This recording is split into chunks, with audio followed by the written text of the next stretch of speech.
बिस्मिल्लाहिर्रहमानिर्रहीम। अस्सलाम वालेकुम नाज़रीन, welcome back to my channel. दोस्तों, आप कैसे हैं? प्यारे दोस्तों, रमज़ानुल मुबारक की आमद है।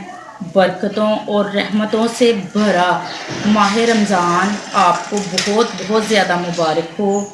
रमज़ान का महीना हो और वो भी गर्मियों में, तो रोज़े रखना अक्सर लोगों के लिए बहुत मुश्किल होता है, क्योंकि गर्मी के मौसम में भूख लगे या ना लगे, प्यास बहुत ज़्यादा लगती है। और जब प्यास लगती है तो फिर इफ्तार का इंतज़ार होता है, और इफ्तार के साथ ही ठंडे पानी पर ज़ोर होता है, जिसके असरात इंतहाई मुज़र होते हैं। इन मुसरात से कैसे बचा जा सकता है, इस बारे में हम तफसील से बात करेंगे। इसके अलावा प्यास ना लगने के क्या क्या टोटके इस्तेमाल हो सकते हैं, रोज़े को कैसे आसान बनाया जा सकता है, रोज़े को आसान बनाने के लिए क्या टोटके इस्तेमाल किए जा सकते हैं, ये सब जानने के लिए हमारी वीडियो को आखिर तक ज़रूर देखिएगा। इसके साथ साथ मेरी तमाम दोस्तों से रिक्वेस्ट है कि जिन दोस्तों ने अभी तक हमारे चैनल को सब्सक्राइब नहीं किया, वो जल्दी से सब्सक्राइब कर लें और बेल आइकन पे यस कर दें, ताकि हमारी जो भी न्यू वीडियो अपडेट होगी इसका नोटिफिकेशन सबसे पहले आपको मिले। व्यूअर्स, चलते हैं वीडियो की तरफ। हम बात कर रहे थे गर्मियों के मौसम में प्यास से छुटकारा पाने के लिए कौन कौन से घरेलू टोटके इस्तेमाल किए जा सकते हैं। मैं आपको ऐसी चीज़ों के बारे में बताती हूँ जिनको इस्तेमाल करके आप काफ़ी हद तक प्यास की शिद्दत को कम कर सकते हैं। रमज़ानुल मुबारक में प्यास का एहसास उस वक्त शिद्दत इख्तियार करता है जब ये माह मुक़द्दस गर्मियों के मौसम में आता है। जिस तरह इस बार का महीना एक तरफ गर्मी का ज़ोर होता है तो दूसरी तरफ रोज़े का दुरानिया भी बढ़ जाता है। तो यहाँ हम आपको प्यास पर काबू पाने के लिए चंद टोटके बताएंगे।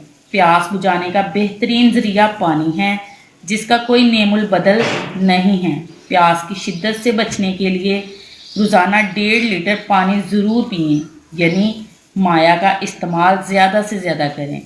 प्यास के एहसास की शिद्दत को कम करने के लिए पानी से भरपूर सब्जियों और कुदरती फलों के जूस का इस्तेमाल करें। ऐसे जूस से परहेज़ किया जाए जिसमें मसनूई अज्जा यानी कि शुगर और रंग वगैरह शामिल ना हो। इसके अलावा रात और सहरी के वक्त ताज़ा फल और सब्जियों को तरजीह दें, क्योंकि ये पानी की ख़ास मिकदार और रेशों से भरपूर होती हैं जो देर तक आंतों में रहती हैं। फल और सब्जियों के इस्तेमाल का बुनियादी मकसद भूख और प्यास के एहसास में कमी लाना है। रात के आखिरी हिस्से में नमाज़े फजर से कुछ देर पहले सहरी खानी चाहिए, क्योंकि ये सुन्नत भी है। देर से सहरी खाने से भूख और प्यास के दुरानिया में भी कमी आएगी। इसके अलावा सहरी में हल्का फुल्का खाना खाएं।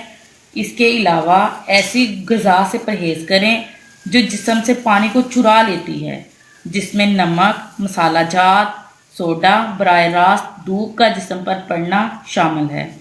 गर्मियों के मौसम में एक और चीज़ जो देखी गई है वो ये है कि इफ्तार के वक्त बगैर कुछ खाए बर्फ़ वाला ठंडा पानी फ़ौरन इस्तेमाल किया जाता है, जो कि सेहत के लिए बहुत ख़तरनाक साबित हो सकता है, जो आपके लिए बहुत नुकसानदा है, जिससे दिल की बीमारियों का खदशा है, इससे फालज होने का भी खदशा है, और इसके अलावा भी कई बीमारियों का सबब बनता है। लिहाजा इन खदशात से दूर रहने के लिए ज़रूरी है कि पानी पीने से पहले 1-2 दाने खजूर के लाजमी खा लिए जाएं। खजूर में ये तासीर है कि ये इन नुकसानात से बचने के लिए मदद देती है और मैदे में मौजूद पानी को जज़ब करती है। खजूर आपके जिस्म को तक़वियत देती है और बदन की कमज़ोरी को दूर करती है। इसके अलावा ये भी कोशिश की जाए कि बर्फ़ वाला ठंडा पानी पीने की बजाय नॉर्मल पानी इस्तेमाल किया जाए। दोस्तों, ठंडा और बर्फ़ वाला पानी आपको वक्ती तौर पर अच्छा महसूस होता है, लेकिन इसके बाद के नताइज अच्छे नहीं होते, इसलिए इससे एहतियात करनी चाहिए। एक और चीज़ जो गर्मियों के मौसम में रोज़ों में नहायत मुफीद है وہ یہ ہے املی اور آلو بخارے کا شربت۔ اس شربت کو اپنے سحر و افطار کا حصہ بنائیں۔ یہ آپ کی پیاس کی شدت میں کمی لائے گا، آپ کے معدے کے لیے بھی اچھا ہے، آپ کی طبیعت کو فرحت بخشے گا، جس سے آپ کا روزہ اچھا گزرے گا۔ اسی طرح گرمیوں کے روزوں میں لیموں کا استعمال بھی فائدہ مند ہے۔ لیموں کو شربت میں استعمال کر کے فائدہ اٹھایا جا سکتا ہے اور سالن وغیرہ میں بھی استعمال ہوتا ہے۔ لیموں کا استعمال بھی پیاس کی شدت میں کمی لانے میں مدد دیتا ہے۔ آپ کا معدہ اور ہاضمہ بھی درست رہتا ہے۔ لیموں کے استعمال سے ڈکار وغیرہ نہیں آتے۔ رمضان کا مبارک مہینہ ہمیں ضبط کی تعلیم دیتا ہے۔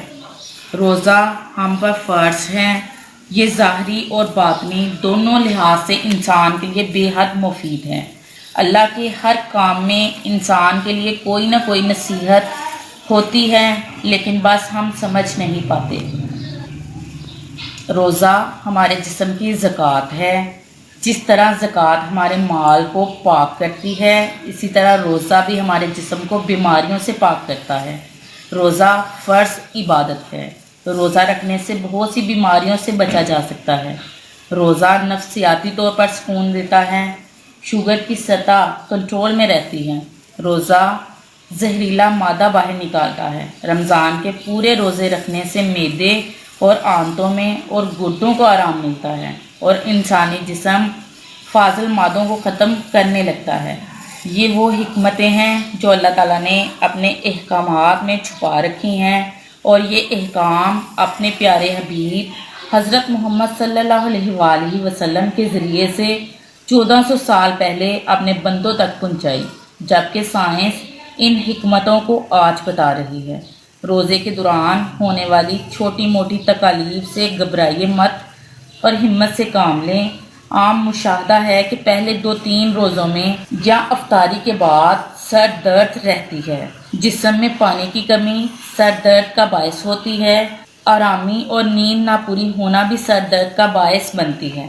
اس کے علاوہ افطاری کے فوراً بعد نماز پڑھ کر سونے کی کوشش کریں۔ سحری اللہ کی نعمتوں میں سے ایک نعمت ہے۔ بھرپور انداز میں سحری کریں تاکہ جسمانی کمزوری نہ ہو۔ رمضان میں تیزابیت اور کمزوری کے لیے انجیر کا استعمال کریں، اس سے معدے کی تیزابیت اعتدال میں رہتی ہے۔ سالن میں لیموں یا سرکے کا استعمال کریں۔ افطار میں تربوز، گرما، پپیتا اور خربوزہ کھائیں، جس سے معدے اور آنتوں کی صفائی ہوتی ہے۔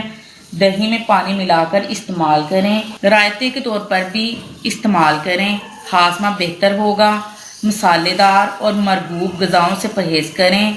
میں امید کرتی ہوں کہ آپ ان ٹوٹکوں اور ہدایات کو ضرور اپنائیں گے تاکہ آپ کا رمضان اچھا گزرے۔ آپ سے گزارش ہے کہ اپنی دعاؤں میں ضرور یاد رکھیے گا۔ یہ تھی میری آج کی ویڈیو۔ اگر پسند آئی ہو تو پلیز لائک کریں، شیئر کریں اور کومنٹس کریں۔ ملتے ہیں انشاءاللہ ایک اور زبردست ویڈیو کے ساتھ۔ تب تک کے لیے اجازت دیجیے گا۔ Thank you watch this video.